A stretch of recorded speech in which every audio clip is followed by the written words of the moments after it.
YS కుటుంబంలో చిచ్చు పెట్టడానికి జరుగుతున్నటువంటి రాజకీయాన్ని 3 దశాబ్దాలుగా చూశారు. రాజశేఖర రెడ్డి గారు బ్రతుకున్న సమయంలోనే జాతీయ పార్టీగా ఉన్నటువంటి కాంగ్రెస్ లోనే కొంతమంది పెద్ద తలకాయలు ఇక్కడ ఉన్నటువంటి చంద్రబాబు నాయుడుతో చేతులు కలిపి ఆ కుటుంబాన్ని విడదీయాలని చేస్తున్నటువంటి కుట్రలని కడప ప్రజలకేమీ కొత్త కాదు.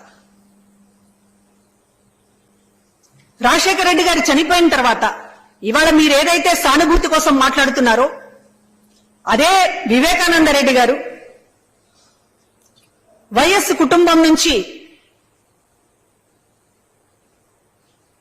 పూర్తిగా డీవియేట్ అయ్యి ఆ రోజున ఒక మంత్రి పదవి కోసం కాంగ్రెస్ పార్టీతో చేతులు కలిపి జగన్మోహన్ రెడ్డి గారికి వ్యతిరేకంగా వైఎస్ బిడ్డలకు వ్యతిరేకంగా ఆ రోజున రాజకీయం చేసింది కడప ప్రజలు చూడలేదా? వైఎస్ వివేకానంద రెడ్డిని ఓడించడానికి ఎమ్మెల్సీ ఎన్నికల్లో మీరు పక్కన పెట్టుకుని మాట్లాడుతున్నటువంటి బీటెక్ రవి ఆ రోజు వైఎస్ వివేకాన్ని ఓడించడానికి ఎవరైతే ప్రయత్నం చేశారో వాళ్ళందరూ కూడా ఇవాళ మీతోటి కలిసి ప్రయాణం చేసే పరిస్థితి, మీ గురించి సానుభూతిగా మాట్లాడేటటువంటి పరిస్థితి. కడప ప్రజలు ఎన్నాళ్లుగా చూస్తున్నారు ఈ రాజకీయాన్ని. నిటారుగా నిలబడుతున్నటువంటి నాయకత్వాన్ని వెన్ను విరగగొట్టాలని అటు వైఎస్ మీద ప్రయత్నం చేశారు, ఇటు వైఎస్ కొడుకు జగన్మోహన్ రెడ్డి గారి మీద ప్రయత్నం చేస్తున్నారు. కాకపోతే ఈసారి చంద్రబాబులో షర్మిల చిక్కుకోవటమే మా దురదృష్టం, చంద్రబాబు అదృష్టం. కాబట్టి ఈరోజు కడప గడ్డ మీద నిలబడి హత్య రాజకీయాల గురించి లేకపోతే మరొక దాని గురించి ఎవరైనా ఎన్నికల్లో ఎందుకు పోటీ చేయాలనుకుంటారు? షర్మిల గారు ప్రజల సమస్యలు దాని మీద పరిష్కరిస్తాననేటటువంటి నమ్మకం ఉన్న వాళ్ళు పోటీ చేయాలని అనుకుంటారు, పార్టీలు పెట్టాలని అనుకుంటారు, పార్టీలకు నాయకత్వం వహించాలనుకుంటారు. కానీ మీరు 2 విషయాలు చెప్తా ఉన్నారు. హంతకుడు అని అవినాష్ రెడ్డి మీద ముద్ర వేస్తా ఉన్నారు. కేసు విచారణ అంటే మీకు కోర్టుల మీద నమ్మకం లేదు, చట్టాల మీద నమ్మకం లేదు, మీ బుర్రలో ఏది తోస్తే అదే తీర్పు, అదే విచారణ, మీరు కూడా శిక్ష కూడా మీరే వేయాలనేటటువంటి వైఖరి ఇది సరి అయిందేనా? కోర్టు విచారణలో జరుగుతున్నటువంటి విషయాలు దానికి సంబంధించినటువంటి ఏమిటి అనేటటువంటిది దాని లోతులకు వెళితే ఈ ప్రెస్ మీట్ సరిపోదు. కానీ విచారణ పరిధిలో ఉన్నటువంటి ఒక అంశాన్ని తీసుకొచ్చి ఎన్నికల అంశంలో మార్చడంలో మీ రాజకీయం ఏమిటి?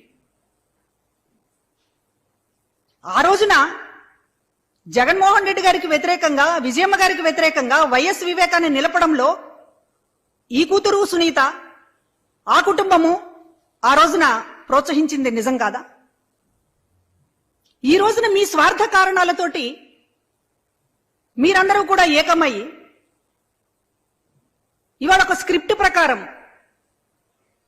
చంద్రబాబు లేకపోతే మరొకళ్ళో ఈ మాటలు మాట్లాడితే ప్రజలు ఉమ్మేస్తారు గనక మిమ్మల్ని పావులుగా మార్చుకుని ఈ రోజున ఇట్లాంటి మాటలు మాట్లాడించడం అనేటటువంటిది, మీరు పావులుగా మారడం అనేటటువంటి దురదృష్టకరం. ఎన్నికల్లో మీరు ఏమి సాధించాలని పోటీ చేస్తున్నారు? ఎవరైనా ఎన్నికల్లో నేను ఇది సాధించాలని పోటీ చేస్తున్నానని చెప్తారు. ఎవరు ఆఖరి కోరికల కోసమో లేకపోతే మరొకటి కోసమో కోర్టు పరిధిలో ఉన్నటువంటి అంశాలను తీసుకొచ్చి దీనికోసం నేను పోటీ చేస్తున్నానని ఎవరైనా ఇప్పటిదాకా మాట్లాడారా? అది కరెక్ట్ సమంజసమేనా? ఇవాళ మీరు ప్రత్యేక హోదా గురించి మాట్లాడుతున్నారు. కాంగ్రెస్ పార్టీ దోషి కాదా ప్రత్యేక హోదా ఏపీకి దక్కకపోవడానికి? విభజన చట్టంలో ప్రత్యేక హోదా పెట్టకుండా అసలు రాష్ట్రాన్ని విభజించడమే చాలా అన్యాయంగా, అంటే ఒక రాష్ట్రం గాలికి పోతే పోయింది, రాజకీయంగా తనకు ప్రయోజనాలు దక్కితే చాలని ఆ రోజు కాంగ్రెస్ పార్టీ భావించింది నిజం కాదా? ఆంధ్రప్రదేశ్ మీద ఒక కక్ష గట్టి కుయుక్తులతోటి కుట్రలతోటి రాష్ట్రాన్ని గాలి కొదిలేసినటువంటి కాంగ్రెస్ పార్టీ విభజన చట్టంలో ప్రత్యేక హోదా పెట్టకుండా ఇప్పుడు హోదా జపాన్కి కాంగ్రెస్ పార్టీ మాట్లాడడం, మీరు దాన్ని నెత్తినెక్కించుకోవడం, రాజకీయాల కోసం అటు జాతీయ పార్టీగా ఉన్నటువంటి కాంగ్రెస్ పార్టీ, ఇక్కడ మీరు కూడా ఇవాళ రాజకీయం కోసం మాట్లాడుతున్నారు. కాంగ్రెస్ పార్టీ రాష్ట్రానికి చాలా అన్యాయం చేసిందని గతంలో మీరు మాట్లాడారు కదా, ఎందుకు యూటర్న్ తీసుకున్నారు ఇప్పుడు? దాని గురించి మీరు మాట్లాడరా? పబ్లిక్ లోకి వస్తే ఆ విషయాలు మాట్లాడరు. మీరు ఎన్ని విషయాల మీద యూటర్న్ తీసుకున్నారో దాని గురించి మాట్లాడరు. మీరు ప్రజలకు సంజాయిషి చెప్పాల్సినటువంటి చాలా ఉన్నాయి షర్మిల గారు.